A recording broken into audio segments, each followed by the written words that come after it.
Stuck Java presents. आज हम लोग हाई स्कूल के जीव विज्ञान के 8वें अध्याय के बारे में पढ़ेंगे। तो हमारा 8वां अध्याय है जीवन की उत्पत्ति एवं जैव विकास। तो हमारा सबसे पहला टॉपिक है जीवन की उत्पत्ति। हमारी पृथ्वी का उद्गम लगभग 4.6 अरब वर्ष पूर्व हुआ था, जबकि इस पर जीवन की उत्पत्ति लगभग 4 अरब वर्ष पूर्व हुई। पृथ्वी के उद्गम के संबंध में बिग बैंग परिकल्पनाएं प्रमुख हैं। अगला टॉपिक है जैव विकास। सरल संरचना वाले जीवों से आधुनिक जटिल जीवों के क्रमिक विकास को जैव विकास कहते हैं। जैव विकास शब्द का प्रयोग सर्वप्रथम हर्बर्ट स्पेंसर ने किया। अगला टॉपिक है जैव विकास के सिद्धांत। विभिन्न वैज्ञानिकों ने जैव विकास के सिद्धांत दिए जो जैव विकास की कार्यविधि पर प्रकाश डालते हैं। जैव विकास के सिद्धांतों के रूप में लैमार्कवाद, डार्विनवाद तथा उत्परिवर्तनवाद मुख्य हैं। अगला टॉपिक है लैमार्कवाद। जीन बैप्टिस्ट डी लैमार्क एक फ्रांसीसी वैज्ञानिक थे।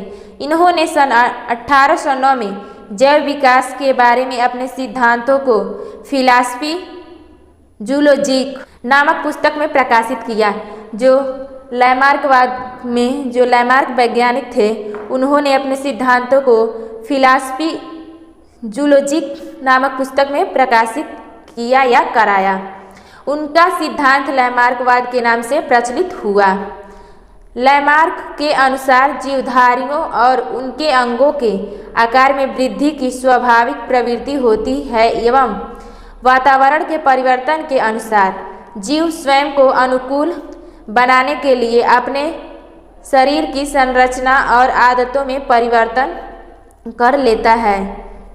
लैमार्क की दो अवधारणाएं हैं। पहला है अंगों का उपयोग और अनुपयोग। वातावरण के प्रभाव के फलस्वरूप जीवधारी अपने अंगों का उपयोग अथवा अनुपयोग करते हैं। उपयोग में आने वाले अंग अधिक विकसित होने लगते हैं।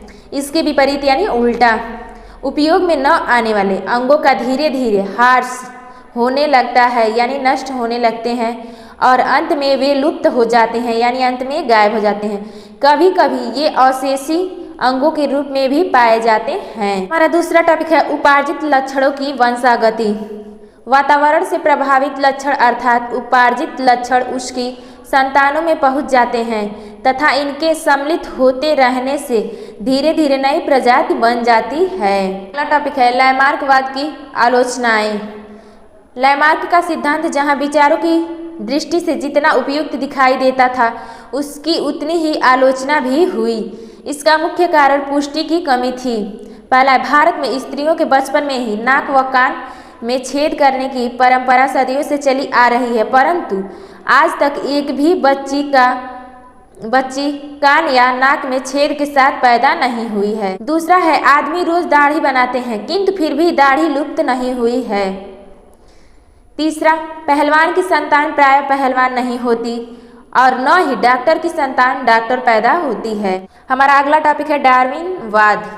चार्ल्स डार्विन अंग्रेज प्रकृतिवादी वैज्ञानिक थे। उन्होंने माल्थस के जनसंख्या के सिद्धांत के अनुसार बताया कि जनसंख्या बढ़ने पर पौधों और जंतुओं में जीवन संघर्ष होता है तथा प्रकृति द्वारा योग्यतम का चयन होता है। डार्विनवाद की व्याख्या निम्न तथ्यों पर आधारित है। पहला है जीवों में संतानोत्पत्ति की प्रचुर क्षमता।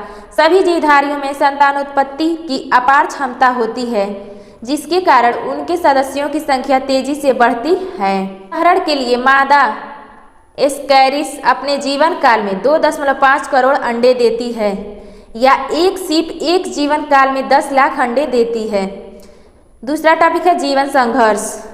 प्राणियों को भोजन, प्रकाश एवं सुरक्षित आवास की आवश्यकता पूर्ति हेतु अन्य प्राणियों से स्पर्धा करनी पड़ती है। इसे जीवन संघर्ष कहते हैं। हमारा जो तीसरा टॉपिक है वो है विभिन्नताएं तथा इनकी वंशागति। प्रकृति में प्रत्येक जाति के जीवों में विभिन्नताएं मिलती हैं। ये विभिन्नताएं जीवों को वातावरण के अनुकूल बनाने के लिए होती हैं। हमारा चौथा टॉपिक है नई जातियों की उत्पत्ति। डार्विन के अनुसार विभिन्नताएं पीढ़ी दर पीढ़ी वंशागत होती हैं। साथ ही साथ संतानों में भी अपने कुछ विशेष लक्षण उत्पन्न हो जाते हैं। कुछ पीढ़ियों के बाद इन लक्षणों तथा विभिन्नताओं की वंशागत इतनी अस्थायी हो जाती है कि संतानें अपने पूर्वजों से भिन्न हो जाती हैं और इस तरह नई जातियों की उत्पत्ति होती है। अगला टॉपिक है डार्विनवाद की आलोचना। डार्विनवाद या प्राकृतिक वर्णवाद में जैव विकास की उत्तम व्याख्या की गई। इसके अलावा भी इसमें वैज्ञानिकों ने निम्नलिखित आलोचनाएं की। पहला है, इसमें विभिन्नता की उत्पत्ति एवं कारणों पर कोई प्रकाश नहीं डाला गया। दूसरा है, बैलेंस एवं डार्विन दोनों ही वंशानुक्रम में एक पीढ़ी से दूसरी पीढ़ी में जाने वाली और न जाने वाली विभिन्नताओं में भेद नहीं कर सके। तीसरा है, ये दोनों ही अवशेषी अंगों के अधिक एवं कम प्रयोग के प्रभाव को स्पष्ट नहीं कर सके। चौथा है, डार्विन सिद्धांत योग्यतम उत्तरजीविता को बताता है जबकि समर्थ की उत्पत्ति नहीं बताता। हमारा अगला टॉपिक है मानव विकास। संघकार डेटा में स्तनधारी वर्ग के गण प्राइमेट्स में मानव जाति श्रेष्ठतम स्थान प्राप्त है। इनकी उत्पत्ति तथा जैव विकास 70 से 100 मिलियन वर्ष पूर्व हुआ। अनेक जीवाश्मों द्वारा प्रमाणित होता है कि मानव के पूर्वजों, जिसमें कपियों और बंदरों को भी सम्मिलित किया जाता है, के अधिकांश जीवाश्म अफ्रीका, एशिया और यूरोप से प्राप्त हुए हैं। यद्यपि कुछ विशेष कारणों के कारण मानव का उद्भव एशिया में माना जाता है। ये कारण निम्नलिखित हैं। तो पहला कारण है, एशिया की सभ्यता सबसे प्राचीन है। दूसरा कारण है, एशिया सभी पालतू जंतुओं एवं फसलीय पादपों का उत्पत्ति स्थल है। तीसरा, एशिया में अनेक जंतु जातियों का स्थानांतरण हुआ।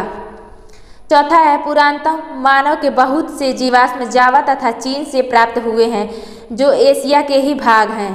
पांचवा, उस समय एशिया की जलवायु मानव के उद्भव के लिए अनुकूल थी। यानी इन सब कारणों के कारण ही एशिया को मानव का उद्गम स्थल माना जाता है। हमारा अगला टॉपिक है मानव का वर्गीकरण। क्लासिफिकेशन ऑफ ह्यूमन है वो कार्डेटा है। वर्ग मानव का स्तनधारी है, गण उसका प्राइमेट है और उपगण मानव का एंथ्रोपोइडिया है।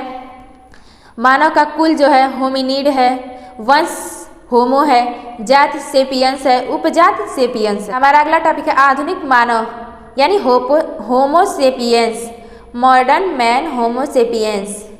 आधुनिक मानव की विशेषताएं निम्न है। पहला है, ये लगभग 25,000 वर्ष से रहने वाली जाति है, जिसके अंतर्गत निगराइड्स, काकेसोइड्स अथवा मंगोलाइड्स इत्यादि रेसेस होती हैं। दूसरा है, पूर्णतः सीधे खड़े रहने वाले मानव, इनके बाहु पैर से छोटे थे, ऊपर की ओर खड़ा सिर तथा सामने लंबे नेत्र थे। हमारा चौथा पॉइंट है, प्रमस्तिष्क अत्यधिक विकसित होता है तथा औसत कपाल क्षमता 1350 से 1500 घन सेमी होती है। ये सब हमारे आधुनिक मानव की विशेषता थी। धन्यवाद।